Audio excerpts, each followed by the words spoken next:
Alright. So I've been asked a few times how I made Militant Factor here look all nice and pretty. So it's not a material, it's not a shader, this is just default Blender viewport, but not quite default, I guess. So let me show you how to get that look very quickly. This truly is the default, and I think it's a little boring, not gonna lie.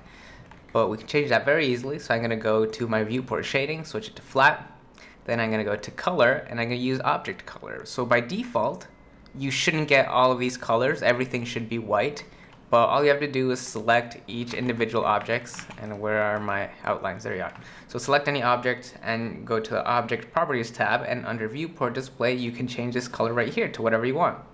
Not sure if you can change a bunch of colors at the same time. I've tried that by holding Alt, and maybe Alt Control.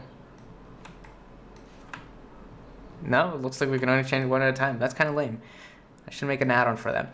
Anyway, as you can see, we're not quite done yet. Next thing we want to do is just turn on cavity, and right now we're only using screen space cavity, which is like edge detection a little bit, but we can also switch this to be both. So now we also have something that's very close to ambient occlusion, and if the ambient occlusion or the world space cavity doesn't look quite right, just increase some of these values and also mess around with the distance until it looks just the way you want it to.